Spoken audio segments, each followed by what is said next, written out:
Olá, eu sou a Tami do Literatami e hoje estou com Atos Rache Filho, que escreveu Taná.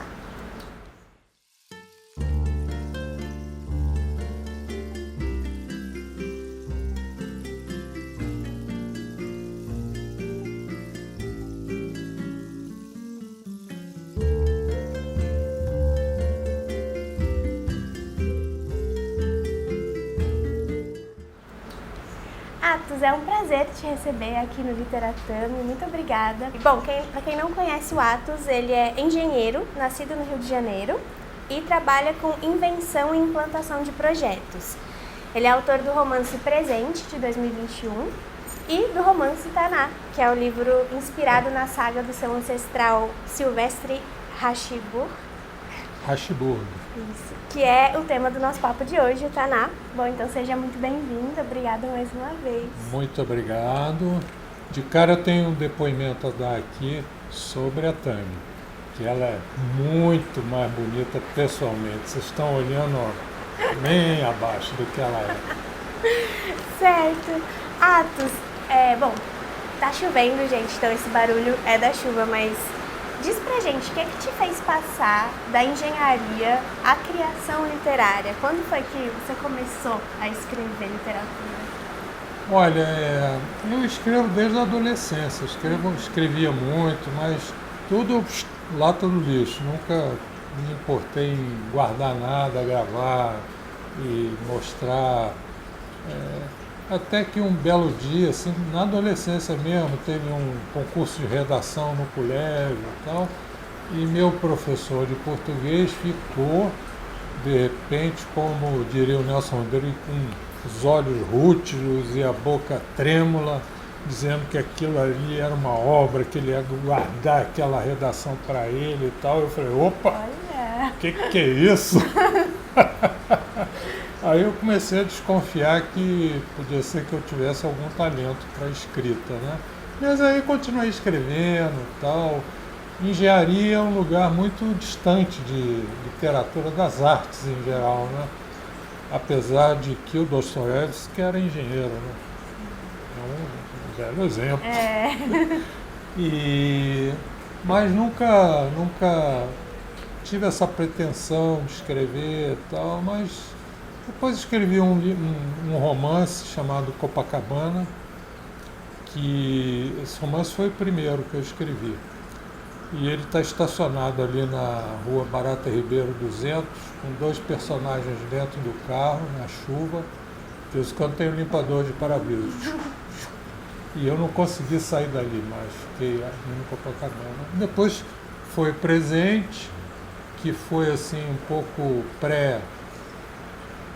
uns 5 anos mais ou menos, né? E o Taná foi de uma ideia que eu tive, depois eu conto essa ideia toda, a partir de um filme da Sandra Kogut, de um documentário que eu assisti dela. E aí me pegou na pandemia, eu desenvolvi esse tema e me diverti muito escrevendo esse livro. Realmente me salvou na pandemia, o Taná. Ai, que maravilha! É uma tradição aqui no canal começar os vídeos de entrevista pedindo que os autores apresentem o livro, para quem ainda não leu, principalmente, mas também porque eu acredito que o escritor acaba revelando muito da obra quando fala sobre ela. Então, o que é Taná e o que te levou a escrevê-lo? Bom, como dizem os gaúchos, bueno. Esse livro se passa, meu ancestral, né? Esse Pierre Silvestre Hachiburg, que depois virou Hache, ele é originário lá do Béarn, na França, nos Países Bascos franceses. E veio para cá, para o Uruguai, depois Jaguarão, no Rio Grande do Sul, Rio Grande. Minha origem toda é ligada aos gaúchos, por isso que eu estou com a carinha meio triste. E aí, essa ideia, quer dizer, de escrever esse livro, ele nasceu exatamente desse filme da Sandra Kogut. Existem coisas na vida que você pode perder. Celular, você pode perder carteira, dinheiro. Filme da Sandra Kogut, da Laís Bodansky, do Jorge Bodansky, não pode perder. Não pode perder também um concerto da Monique, ou a Dudu dançando também não pode perder. A Dudu está meio sumida, não sei o que aconteceu. Essas coisas você não pode perder na vida. E esse filme da Sandra Kogut eu não perdi e ganhei muito com ele, porque era um documentário que eu assisti no Museu da República, lá no Rio, um documentário lindo, absurdamente singelo, né? E rodado exatamente no lugar de onde veio meu ancestral, do Bearno. E a Sandra, muito inteligente, coisa de pessoa genial mesmo. Ela, o que ela fez? Ela, quando estava entrevistando as pessoas para o documentário, ela viu que todos ali estavam armados já com as perguntas, com as respostas prontas, e que aquilo ia ser mais um documentário, né? E ela então inventou ou buscou ali na memória local, né, a história de um pastor de ovelhas que havia sumido e da namorada dele também, que também haviam sumido, né?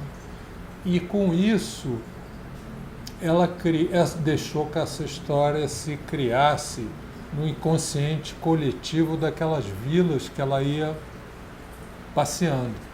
E ali a história foi se desenrolando. E eu aproveitei a existência desse pastor e, colei no meu ancestral, no Pierre Sylvestre Reich. E por aí foi. Arranjei uma namorada para ele lá, que veio com ele, por aí vai. E no meio do caminho, ele, como não tinha muito dinheiro, tal, era um carpinteiro, ele veio comendo uva da região, passas e uvas, que lá na França se chamava mandiru, tem outro nome, que eu agora me esqueço. E ele veio comendo aquilo tudo e chegou aqui na viagem do Uruguai para o Brasil. Ele era muita uva, muita semente e tal, e ele teve um certo problema e fez uma plantação ao longo de uma cerca, um parreiral maravilhoso de uvas que depois foram chamadas de Taná, que é a uva principal do Uruguai hoje. Existe outra teoria de um sujeito que importou o clone e tal, mas não sei se é verdade não. A minha eu acho que é. Dá um ótimo vinho, né? Dá um vinho maravilhoso. O nome do documentário? Chama-se Adieu. Adieu. A Sandra fez esse documentário, eu acho que para a televisão francesa, TV São, uma coisa assim. E o engraçado é que na exibição do filme, né, acaba o filme com a fala de um dos entrevistados que vira para ela e falou: olha, você está procurando esse pastor aí, mas eu sei, esse pastor era o seu ancestral e ele fugiu para o Brasil. Aí depois eu fui conversar com a Sandra, eu falei: Sandra, você não sabe da maior, meu ancestral veio lá desse lugar do Biar. Aí o pessoal estava saindo do cinema, ela falou: para todo mundo, descobrimos de quem é o pastor. É parente do Atos aqui. Então, a Sandra foi no lançamento, ela é uma pessoa que eu admiro muito, e eu falei para ela: ó, Sandra, você tem que assinar aqui, autografar também como coautora desse livro. Muito bom. Bom, o livro começa com um personagem narrador contemporâneo, que inclusive se aproxima bastante da figura do autor, que está em São Paulo resolvendo uns pepinos aí da vida adulta. Exatamente. E pelo exercício da meditação, ele é subitamente transportado para o passado, para a embarcação na qual os seus ancestrais vieram para o Brasil. E tudo isso pela memória e pela invenção também, né? Mas, sobretudo, pela ligação que existe entre ele e os seus antepassados. Eu gostaria que você falasse um pouco sobre essa ideia da conexão profunda com a ancestralidade como uma possibilidade de viajar no tempo e no espaço, e de como isso, claro, é aproveitado aqui na narrativa. Ah, sim. Olha, eu acho que viajar no tempo e no espaço não é difícil, é uma coisa muito simples. Mas a gente não consegue fazer ainda. Pode ser que algum dia a gente consiga. Mas o fato é que eu sempre fui ligado assim na minha ancestralidade, especialmente da família Racho, que tem outras vertentes da família, né? A família Lemos, todas eu adoro muito e carrego muito a genética de todos eles, a boa genética. Bom, mas na família Arracha, eu acho que é o nome que predominou, né? E eu fui sempre muito influenciado, a gente sempre teve uma família grande, vários primos, etc. E sempre fui muito ligado a essa história, né? E eu via do meu pai, da minha mãe, etc, etc. Um belo dia eu fui com minha filha, Patrícia, a gente foi à cidadezinha lá nos Países Bascos, né? De onde ele veio, que é uma cidadezinha chamada Salis du Béarn. E essa cidadezinha é muito bonitinha, cheia de riozinhos, é uma Venezazinha. E produzia muito sal e tal. E lá eu consegui achar a certidão de nascimento, de óbito, uma história toda da família, né? Tinha uma tatara-prima chamada Susana. A Susana teve, ela está até no livro. Ela teve vários filhos sem se conhecer o pai. Ela era muito animada para a época, a Susana Reich. E, enfim, então eu sempre fiquei preso nessa conexão com essa ancestralidade, né, de onde que eu vim, para onde que eu vou, etc. E é isso. E foi por aí que eu embarquei nessa canoa. Funciona muito bem aqui dentro. E eu ia falar justamente disso, assim, que para construir o retrato dessa ancestralidade, certamente houve uma pesquisa, né? Eu acho que não só sobre a sua família, especialmente, mas da história do Brasil também, né? Porque a trajetória pessoal e a trajetória histórica acabam correndo juntas aqui no livro, né? Exatamente, porque esse meu ancestral, vocês imaginem, né? Ele veio lá dos Países Bascos, para o Uruguai, eu não sabia, mas nessa época teve uma migração de pessoas dos Países Bascos, chamavam os Vascos, né, para a região do Prata, enorme, foram 150 mil pessoas. Metade já voltou para lá, não deu conta. Mas vários outros ficaram aqui. E ele veio nessa leva aí. Logicamente eu romancei um pouco, aproveitando esse filme da Sandra, né? Dei uma romanceada, mas ele chegou exatamente numa época assim terrível, de um lado terrível, né? Mas uma época importante, uma convulsão aqui no Brasil. Ele chegou no meio da Guerra dos Farrapos, no meio das pessoas que estavam lutando nesse processo, Anita Garibaldi, personagens assim maravilhosos, Coronel Gavião, história Lanceiros Negros, uma história pouquíssimo visitada e uma história linda, terrível. O Rio Grande do Sul era uma terra de ninguém, um descampado, sem cerca, com pessoas, com índios, o índio charrua, minuando, negros escravos de charqueada, senhores de terra, era um misto de gente, de interesses, de coisas, e tudo no meio de um lugar assim, sem lei, sem regra, com bastante liberdade até por causa disso, né? E as pessoas se impondo assim nessa história. E o meu personagem desembarca exatamente nessa confusão aí. Paralelamente, tem um outro personagem que é um negro, que é um príncipe lá do reino de Quetu,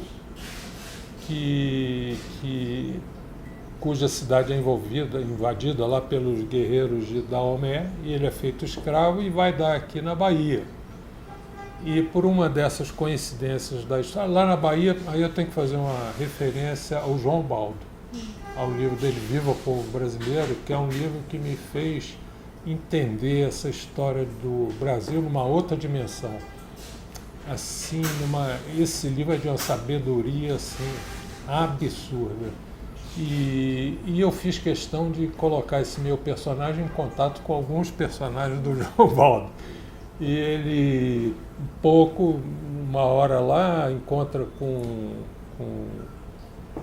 o Bento Gonçalves, né, preso na Fortaleza de São Marcelo, e ele consegue fugir e vai dar no Rio Grande do Sul. Aí eles se encontram todos ali no Rio Grande do Sul, no meio dessa confusão, e ele é um dos lanceiros negros.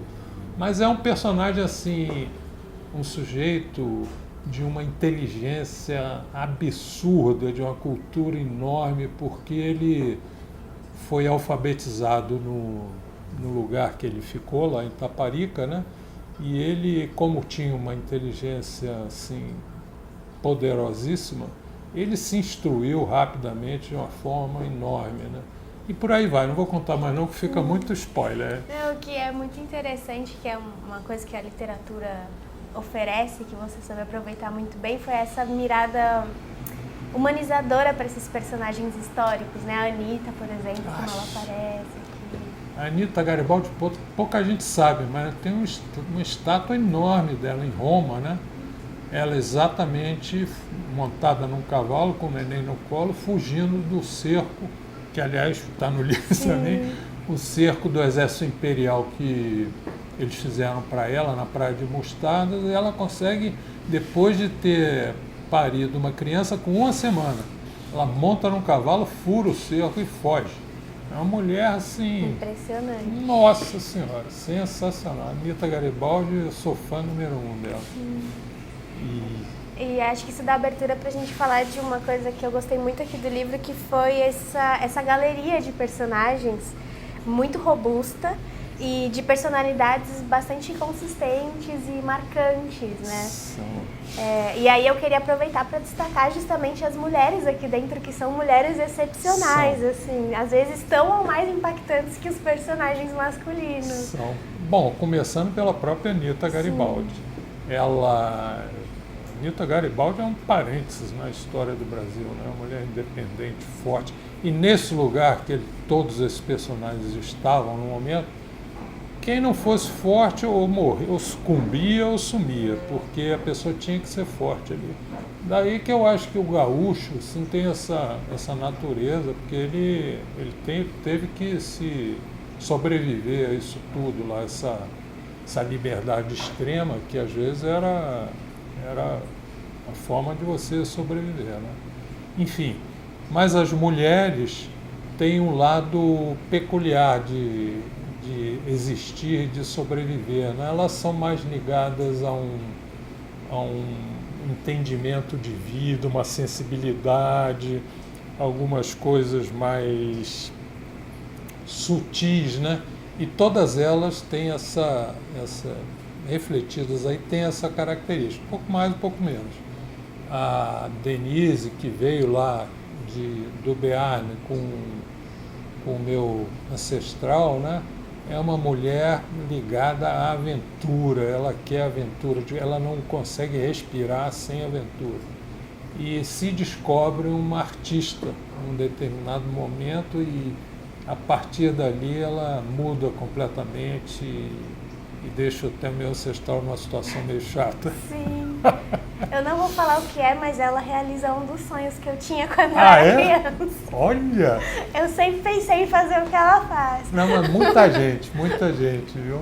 Olha, impressionante. Eu gostei muito dessa personagem. Ela é muito legal, né? Ela é muito legal. Enfim, então as mulheres têm esse papel importante aí, muito ligado a esse lado místico do ser humano, né? Especialmente muito ligado a esse lado místico. Lá no Bearne existe toda uma mitologia diferente, por isso que é um lugar que vira e mexe, o pessoal faz documentário e tal, porque os franceses não entendem aquilo direito. Primeiro, você liga o Jornal Nacional, a língua que você não entende nada, né, do que o cara está falando. Segundo, tem toda uma mitologia própria, tudo no Bearne é próprio, uma coisa assim, separada da França. E na Espanha é a mesma coisa também, nos Países Baixos espanhol, a mesma língua, né? E a mitologia é a mesma, tal. É muito interessante esse lugar. E a língua basca está registrada aqui no livro. Isso deu um trabalhinho, eu tive que traduzir, botar, voltar e tal. Mas eu achei legal colocar isso aí. Casou muito bem com tudo que está acontecendo aqui. E eu quero mais pra frente voltar para essa coisa das personagens, mas falando um pouquinho da ambientação, ela é fundamental aqui dentro, né? Essa relação das personagens com o espaço, a condição de estrangeiro, o modo com que todos se relacionam com aquela natureza. E a história passeia por muitos lugares, né? Dentro e fora do Brasil. Como é que se deu a escolha dos locais que você traria aqui para dentro, assim? Olha, Tami, eu vou puxar agora o Paulo Otran, né? O Paulo Otran, uma vez, tem uma propaganda dessa televisão, o cara pergunta, qual é o seu método para ensaiar, não sei o que, ele fala, ó, meu método é nenhum método. Então, essa coisa vem um pouco da intuição, do sentir, não é uma escolha assim da memória, não é um lugar assim que você pise firme, não. Acho que talvez aí que esteja um pouco o barato, né, de você escrever e tal, você não sentir essa firmeza onde você está indo, né? Algumas vezes até o personagem mesmo é que escolhe o lugar, e escrever é como assim uma relação, um triângulo amoroso, né, entre você, o personagem e o leitor. Então você fica ali no meio administrando essa relação, tentando, né, administrar. Muito bom. E de certa forma a ambientação também que determina essa importância da uva, né, aqui para a construção do romance. Sim. Eu fiquei pensando se o título foi esse desde o início ou se ele passou por alterações. Não, acho que foi esse desde o início. Não teve, foi um Taná. Qual o título? Taná. Foi o Taná. Dois outros pontos aqui que me chamaram a atenção e que estão relacionados de alguma forma, principalmente no comportamento feminino, é que a gente volta um pouco para as personagens, mas são, primeiro, o desejo de liberdade, que vem muito representado até pelos cavalos aqui, né? São grandes símbolos da liberdade. E a segunda coisa é o desejo erótico, a sensualidade dos corpos. Eu queria que você falasse um pouco disso, assim, de como a liberdade e o erotismo constituem também aqui a narrativa. O ser humano sempre foi muito preso a conceitos, né, sobre a sexualidade. É um assunto tão forte dentro de todo ser, né? E no ser humano, por ser um ser racional, né, ele criou uma série de, vamos dizer assim, obstáculos e caixinhas e lugares que você pode ir, que não pode, que deve, que não deve, né? E isso vai contra o seu desejo puro de liberdade, né? Puro mesmo, vai contra esse desejo. E esse jeito de ser, né, do ser humano, né, quer dizer, essa subjugação do sexo ao ser humano, falou, olha, aqui, Freud já disse, ó, chega, aqui quem manda é o sexo mesmo. Você vai se adaptando, mudando as coisas, regrinha para cá, para lá, isso pode, isso não pode, mas no fim, ao cabo, o sexo está ali, é ele que dita as regras, né, do ser humano num geral, assim, finalmente sobra isso. E tanto nesse livro quanto no outro que eu escrevi antes, no presente, isso é um fator muito presente, né? Porque é presente em toda a história de todo ser humano, isso aí não tem como escapar. E algumas vezes você dá sempre um colorido melhor e dá uma, vamos dizer assim, exalta as sensações, exalta as situações. Tem uma tia mais velha minha que diz que eu escrevo histórias pornográficas. Já um primo, né, mais moderno, diz que são contos eróticos. Então eu fico aí entre os dois. Sim. O João Ubaldo mesmo também tem essas... É verdade. Bem lembrado. Eu também me chamou a atenção, assim, como o romance, apesar de muito realista, especialmente em relação às agruras dos processos históricos ali que ele está registrando, tende a destacar o positivo na experiência dos personagens. Assim, tem uma verve um tanto otimista e harmônica também. E mais do que isso, me chamou a atenção também a noção de destino, que permeia toda a narrativa. Tem uma coisa com ciganos aqui também, e que fecha essa narrativa num círculo, né, num retorno àquela futura descendência que abre o livro. E aí, aproveitando essa imagem cíclica, eu queria terminar justamente no destino, assim, né, nos fins de tudo, que são sempre novos começos também, trazendo a seguinte questão: até que ponto a ancestralidade determina o destino dos seres? Olha, o destino dos seres, né? Existe está descrito no livro até, um procedimento lá do candomblé em que é o jogo de búzios, né? Para você dizer o que vai acontecer, o que não vai, como é que não é, qual é a sua situação. Isso tem muito aí. O jogo do tarô também tem muito aí, que mexe com um pouco da nossa tentativa de ver se você está no caminho certo, se é esse seu destino, se não é, onde é que você está, para onde que eu vou. E então essas artimanhas, né, estão sempre presentes na nossa vida. No caso do candomblé, eles sequenciam uma série de existências, né, que são moldadas por temperos, né, temperos de cobiça, de amor, que o ser humano tem, né, de várias atitudes que você pode tomar, e ele mapeia isso e seleciona um determinado número de histórias e tal, e essas histórias sempre vão se repetir na cabeça, no entendimento aí do candomblé. Então, quando ele joga aqueles búzios e tal, ele identifica em que história você está, né? E ele tem certeza que aquela história vai se repetir ali como está, porque tem aqueles temperos, tem tanto de sal, tanto de pimenta, tanto de cobiça, tanto de amor, tanto de ambição, tanto de... Então vai acontecer aquilo ali. Essa que é o entendimento que eu tenho um pouco, assim, tento contar um pouquinho nesse livro. Não é um assunto aprofundado, né? Mas é um assunto que eu gostei de me divertir com isso, de tentar olhar por esse ângulo as coisas. Né? Sim. Estava no seu destino escrever essa história.